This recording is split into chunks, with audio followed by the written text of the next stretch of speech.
Welcome to compact coaching classes में आप सभी का स्वागत है।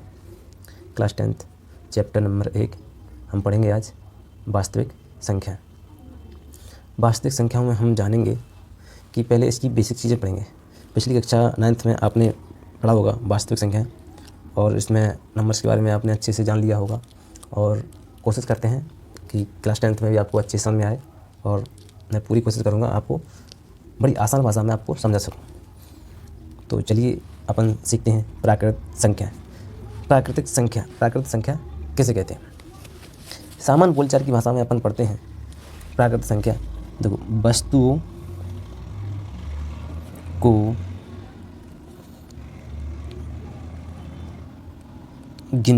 वस्तुओं की गिनती करने के लिए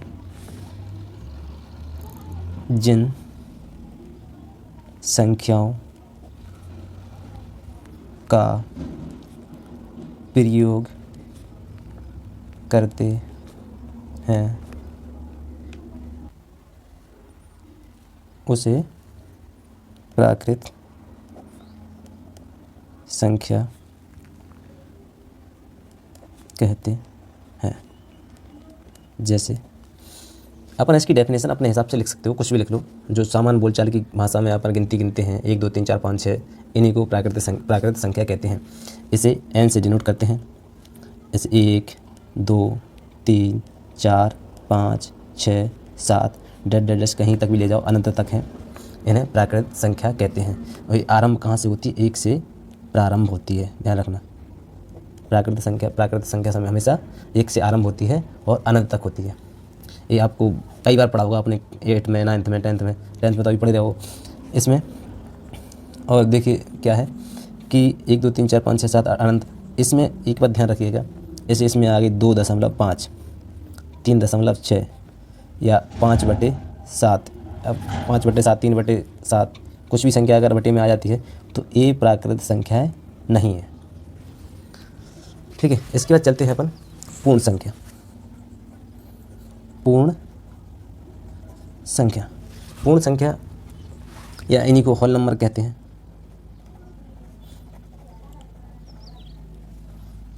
पूर्ण संख्या यदि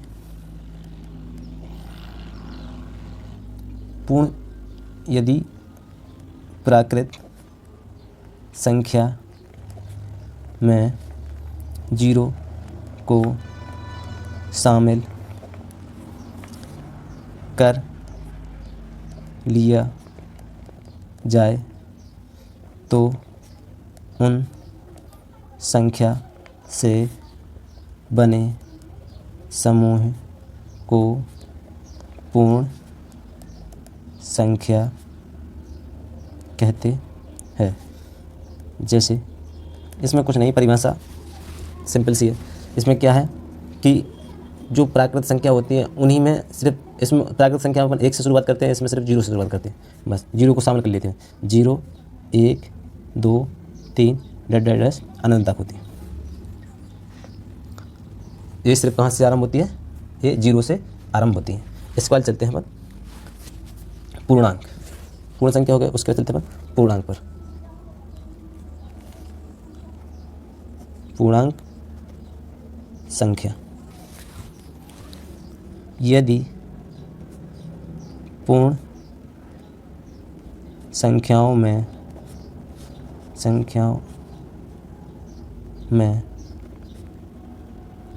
प्राकृतिक संख्याओं के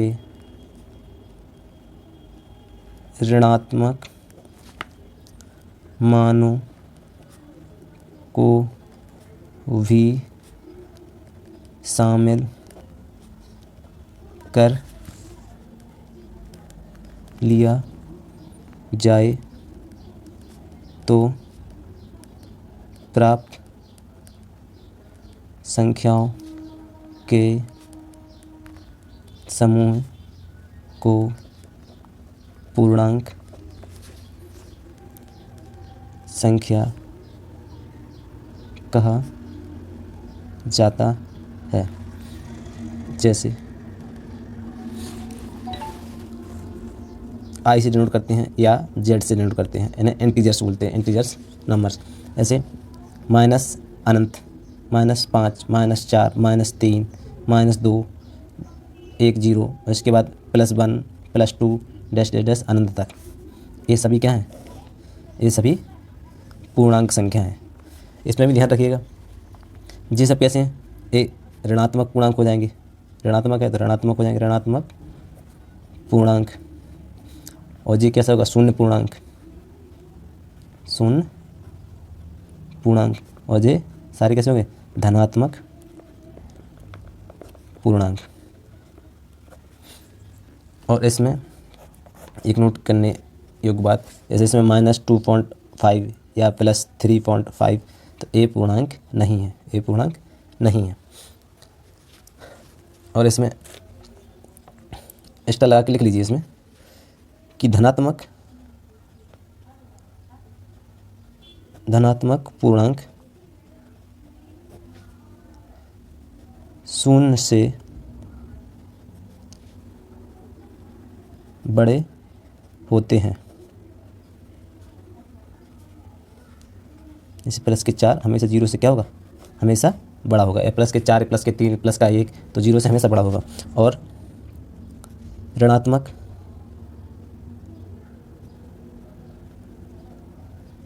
ऋणात्मक पूर्णांक हमेशा शून्य से छोटा होता है। जैसे -4 किससे छोटा होगा? 0 से हमेशा छोटा होगा। फिर से एक बार रिवीज कर लीजिए। प्राकृत संख्या क्या होती हैं? 1 से शुरू होती है, 1 2 3 4 5 अनंत तक होती है। इसमें 2.5 या 3.5 या 6.8 कुछ भी संख्या ये प्राकृत संख्या नहीं होती है। पूर्ण संख्या, पूर्ण संख्याओं में कुछ नहीं करना होता है, सिर्फ 0 से शुरुआत अगर कर लेते हैं तो उन्हें पूर्ण संख्या कहते हैं। पूर्णांक यदि जो पूर्ण संख्या होती हैं उन्हीं में सिर्फ क्या कर लेते हैं, जो माइनस के मान होते हैं उन्हें भी शामिल कर लिया जाता है, तो उन्हें क्या कहा जाता है? पूर्णांक संख्या कहा जाता है। इसके बाद चलते हैं पर परिमेय संख्या पर। परिमेय संख्या किसे कहते हैं? तो परिमेय संख्या किसे कहते हैं? चलते हैं परिमेय।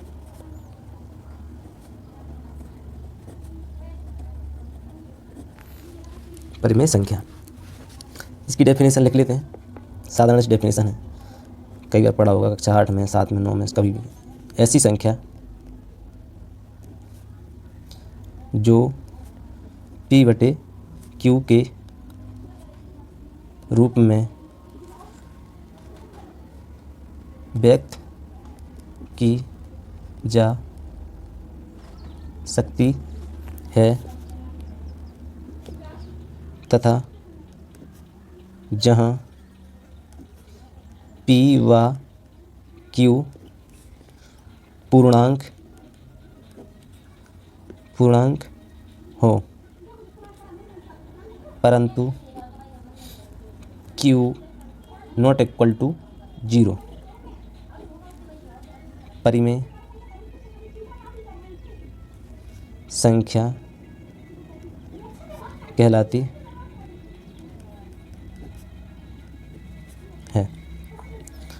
इसमें क्या है? ऐसी संख्या जो P/Q के रूप में व्यक्त की जा सकती हैं तथा जहाँ P व Q पूर्णांक हो। पूर्णांक अपन अभी पढ़ चुके हैं पहले कि पूर्णांक होने चाहिए, यानी कि माइनस में भी हो सकता है, 0 भी हो सकता है, और प्लस में 3 4 5 कुछ भी हो सकता है। और लेकिन इसमें ध्यान रखना, Q जो है Q ≠ 0, Q के बराबर Q का मान 0 नहीं रख सकते। इसमें 1-2 पॉइंट लिखने योग्य है। ऐसे पहला पॉइंट लिख लेते अपन, P व Q क्या होना चाहिए? पूर्णांक होना चाहिए। और पूर्णांक अपन पढ़ चुके हैं, पूर्णांक देखो धनात्मक भी होता है, पूर्णांक ऋणात्मक भी होता है, और पूर्णांक क्या होता है? शून्य भी होता है। तो जो P का मान है, तो P का मान अपन तीनों रख सकते हैं इनमें से। और Q का जो मान है, Q का मान कभी भी 0 नहीं रख सकते हैं। यानी हर का मान जो होगा, दूसरा पॉइंट लिख लो, हर का मान कभी भी 0 नहीं होना चाहिए। बस सिंपल से समझ में आ गया होगा कि हर का मान कभी भी क्या जीरो नहीं होना चाहिए। ऐसे इसके उदाहरण देख लेते हैं। उदाहरण में ले लें कौन कौन सी संख्या परिमेय संख्या है। तो परिमेय संख्या में अपना सिर्फ क्या जानना है कि संख्या कैसी होनी चाहिए, संख्या पूर्ण संख्या होनी चाहिए। पूर्ण संख्या में देखो जीरो भी होती है, तो ये भी ऐसे इसे क्या कहेंगे, ये क्या है परिमेय संख्या है, इसे भी परिमेय संख्या अपन बोल सकते हैं। 2/3, 2/3 क्या है, तो ये क्या है, ये परिमेय संख्या है क्योंकि दोनों पूर्णांक हैं, यही पूर्णांक है, यही पूर्णांक है और यहाँ क्यों जीरो नहीं है, यानी बटे में जीरो नहीं है, तो ये कैसी हो जाएगी, यही पूर्णांक हो जाएगी। और देखते हैं उदाहरण, ऐसे 202, 103, तो ये क्या परिमेय संख्या है, बिल्कुल है परिमेय संख्या क्योंकि दोनों क्या है, दोनों पूर्णांक हैं और हर का मान जो है जीरो नहीं है। और देखते हैं ऐसे -7/3, तो क्या ये परिमेय संख्या है, बिल्कुल परिमेय संख्या है। और परिमेय संख्या कौन सी नहीं है, देखो ये जान लेते हैं। ऐसे 5/0, तो ये परिमेय संख्या नहीं है। 7/0 परिमेय संख्या नहीं है। -3/0 तो परिमेय संख्या नहीं है। जी क्या है, अपरिभाषित है, अपरिभाषित। अभी तक इनका मान अभी तक कोई निकाल नहीं सका।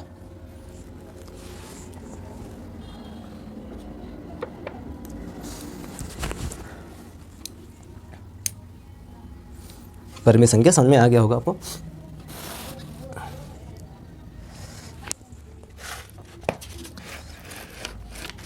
अब चलते हैं परिमेय संख्या और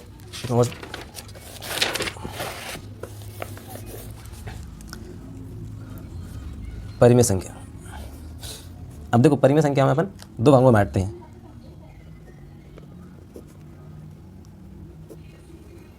परिमेय संख्या एक तो होती है धनात्मक परिमेय संख्या और एक होती है ऋणात्मक परिमेय संख्या। धनात्मक परिमेय संख्या जैसे 4/3, 9/2, -12/-3, तो ये भी क्या है, जीरो कट जाएगा, ये क्या आ जाएगा, इनसे कट जाएगा तो क्या 4 आ जाएगा प्लस का, तो ये क्या है धनात्मक परिमेय संख्या। और ऋणात्मक परिमेय संख्याओं में क्या आ जाएगा, ऐसे -3/7, 8/5/-3 या -4/2, तो ये कैसे हो जाएंगे, ऋणात्मक परिमेय संख्या। अब चलते हैं परिमेय संख्याओं का दशमलव प्रसार देखते हैं। परिमेय संख्या का दशमलव प्रसार आगे चलते हैं। इसमें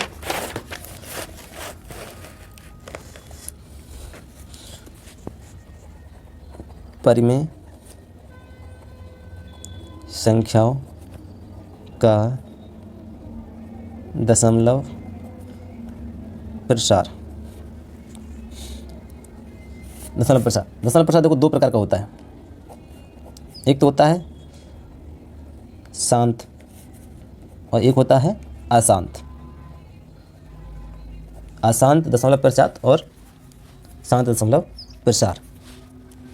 पहले शांत दशमलव प्रसार पढ़ लेते हैं। शांत में क्या है कि ऐसे 13/8, तो हम इसमें 8 से भाग देते हैं अपन 13 में, तो 8 एकम 8, कितने बचे 5, भाग नहीं जाए, दशमलव लगा के 0 बढ़ा लेंगे, 8 6 48, 2 बचेंगे, 0 लगा के 8 दूनी 16, फिर 4 बचेंगे, 0 लेंगे, 8 5 40। तो यानी जो शेषफल आया है वो क्या आया है, शेषफल क्या है, शेषफल शून्य है। जहाँ शेषफल शून्य आ जाए, जहाँ शेषफल शून्य आ जाए वह शांत दशमलव प्रसार है। अब अशांत दशमलव प्रसार देख लेते हैं। अशांत दशमलव प्रसार देख लेते हैं। ऐसे 7/3, 3 का भाग देते हैं 7 में, 3 दूनी 6, 1 बचेगा, भाग नहीं जाएगा, दशमलव लगा के 0 ले लेंगे, 3 3 का 9, 1 बचेगा, 0 लेंगे, इधर 1 0 लेंगे, 3 3 का 9, फिर 1 बचेगा, फिर 3 3 का 9, एक बचता रहेगा और यहाँ 3 खत्म नहीं होगा, 3 आता रहेगा, 3 आता रहेगा, और देते देते सुबह शाम हो जाएगी, लेकिन इसका आंसर नहीं निकलेगा। लेकिन इसकी भूख क्या है, शांत नहीं होगी। जब इसकी भूख शांत नहीं होगी तो इसे कैसा कहेंगे, अशांत। इसे लिख सकते हैं अपन 2.3 के ऊपर वार। तो एक ऐसा है अशांत दशमलव प्रसार है, अशांत दशमलव प्रसार। अब इसमें अपन पहचानते हैं, इसमें पहचाना जाता है कि बताइए इसमें शांत दशमलव प्रसार कौन सा है और अशांत दशमलव प्रसार कौन सा है। तो इसमें से कुछ क्वेश्चन देखते हैं, जैसे शांत दशमलव प्रसार पर में संख्याओं के उदाहरण, ऐसे 33/8। इसमें अपन भाग देते हैं 8 का, तो इसमें पहचान, इसमें और लिखते 20/6, 17/25 और 12/20। इसमें अपन पहचानते हैं कौन सा अशांत है और कौन सा शांत है, सब चेक करते हैं। देखो 8 का भाग देते हैं इसमें 33 में, 8 चौको 32, 1 बचेगा, दशमलव लगा के 0, 8 दूनी 8 एकम 8, 2 बचेगा, 8 दूनी 16, 4 बचेगा, 0 लेंगे, 8 5 40। तो इसकी क्या भूख शांत हो गई, इसका शेषफल क्या आ जाएगा, शेषफल 0 आ जाएगा। तो एक ऐसा है शांत दशमलव प्रसार, इसका मान आ जाएगा 4.125। तो एक ऐसा है शांत दशमलव प्रसार। अब इसको देखते हैं, 6 का भाग देते हैं 20 में, तो 6 3 18, 2 बचेगा, दशमलव लगा के 0, 6 3 18, फिर 2 बचेगा, फिर आ जाएगा 18। तो इसका मान कभी भी अपन निकाल नहीं सकते, इसका ये निकलेगा 3.3 पर वार। तो ये कैसा आएगा, ये तो शांत हो गया, और ये कैसा है अशांत। यहाँ शेषफल जो है अपन को 0 प्राप्त नहीं हुआ। अब इसमें देखते हैं, तो इस ये कैसा हो जाएगा, ये हो जाएगा शांत। ये शांत कैसे हो जाएगा, 25 का भाग देते हैं, 25/17, इसका इसमें 17 भाग देते हैं, भाग नहीं जाएगा तो 0 लगाएंगे, तो 25 छक्का 150, 0 2 1 0 बनाएंगे, 25 8 200। तो इसका मान आ गया 0.68। तो ये कैसा हो गया, शांत हो जाएगा। और ये भी शांत है, जी इसका मान आ जाएगा, इसका भाग 2 ही लेंगे, तो इसका भाग आप लोग दीजिएगा कितना आता है, आंसर निकालिएगा ऐसे ही, इसी प्रकार से। इसमें एक नोट लिख लीजिए, इसमें पहचानने के लिए एक आसान तरीका क्या होता है कि तुम उसे आसानी से पहचान सको। नोट लिख लीजिए, इसमें हर बार ही भाग नहीं देना पड़ता है कि हर बार भाग ही दे के आंसर निकालें, कि पहचान जा सके कि शांत दशमलव है या अशांत दशमलव है। तो इसमें लिख लीजिए, जब शेषफल 0 आ जाए तो शांत दशमलव पर में संख्या है, और जब भी हर के अभाज्य गुणनखंड में केवल 2 या केवल 5 या केवल 2 व 5 आए तो शांत दशमलव प्रसार होगा। यानी कि अपन इसे लिख सकते हैं 2 की पावर m इंटू 5 की पावर n। अब अशांत में क्या होता है, ये तो शांत हो गया, अशांत में क्या होता है,